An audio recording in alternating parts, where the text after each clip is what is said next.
¿Cómo están, amados hermanos? Gracia y paz con todos ustedes.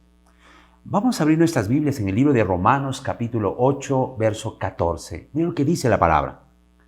Porque todos los que son guiados por el Espíritu de Dios, estos son hijos de Dios. ¿Sabes? Es muy interesante lo que la palabra de Dios dice aquí, pero es necesario entender en este versículo el contexto idiomático, cuál es el significado de las palabras en sí que se está usando en el idioma original en el que está escrita esta porción de la palabra.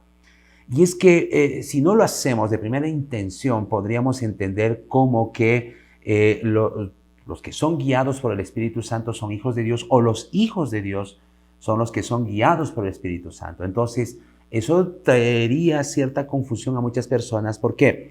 Porque muchas decisiones que tomamos a veces están mal, son erradas.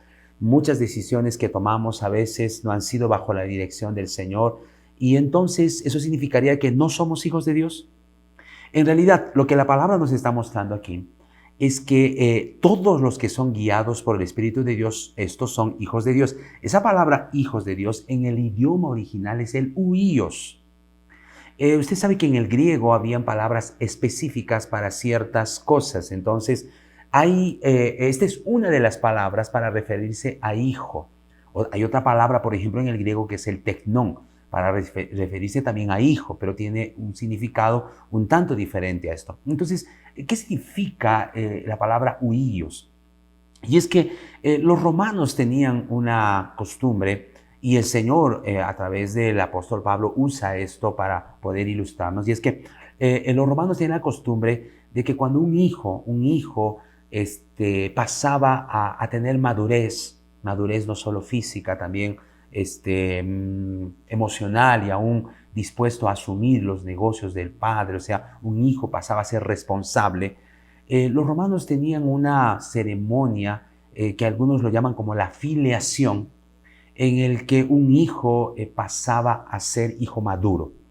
Este hijo, que es un teknón, o sea, un hijo natural, que tiene la naturaleza de hijo, ahora pasaba a ser un huíos, un hijo maduro. A partir de allí, este hijo maduro podía hacerse cargo de los negocios de la familia, del padre y toda esa situación. Y era a veces con una ceremonia especial, por eso se le llamaba la filiación, por el cual un hijo pasaba a ser hijo maduro. Basado en esto, en este contexto, es el que el Señor está explicando aquí. Entonces, este versículo nos habla específicamente de la madurez espiritual.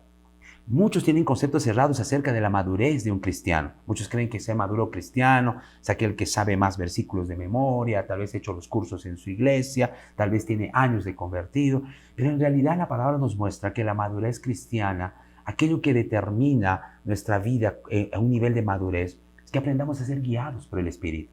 Es que aprendamos a buscar la dirección del Espíritu. ¿Por qué? Porque si tú notas un versículo anterior, o sea, Romanos 8:13, dice que si vives conforme a la carne vas a morir, mas si por el Espíritu haces morir las obras de la carne, viviréis. Está hablando de la plenitud de vida. Y es que dice que si tú vives conforme aún a tu carne, entonces no vas a tener plenitud de vida. A eso le llama morir. ¿Qué nos está diciendo con esto? Que nuestros deseos carnales, las apreciaciones que tenemos, muchas veces pueden ser aceptables para nuestra mente, pero no es lo suficiente para la toma de decisiones. Necesitamos buscar ser dirigidos por el Espíritu. Y cuando somos dirigidos por el Espíritu, aprendemos a oír la voz, la dirección del Señor, es donde dice que nosotros somos hijos maduros, hijos de Dios, huíos, somos maduros, hemos madurado. La madurez cristiana se relaciona al ser dirigido por el Espíritu. Si hay algo que tú y yo debemos buscar constantemente, es ser dirigidos por el Señor en nuestras decisiones, en nuestras apreciaciones. Aun cuando nuestra mente o nuestro corazón los aceptan, nos dicen sí, nosotros debemos aprender a buscar la dirección del Espíritu Santo. Y vamos a encontrarnos con muchas circunstancias en las que tu mente aprueba, tu corazón aprueba algo, pero el Espíritu de Dios no. Es allí donde necesitamos aprender a tener una relación continua con el Señor, aprender a oír la voz del Señor, aquella revelación de su palabra en nosotros, la dirección de Dios, que nunca va a estar definitivamente en contra de su palabra. Está bien, entonces yo quiero animarte a que hoy busques la dirección del Espíritu de Dios en tu vida. Para cada decisión, para cada cosa en la que estás pensando, busca la dirección del Espíritu de Dios en tu vida. Por más que según tu mente y tu corazón lo apruebe o todo parezca que está bien, no.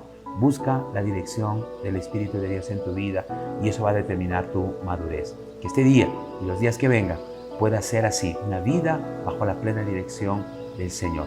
Que Dios te bendiga. Muchas bendiciones.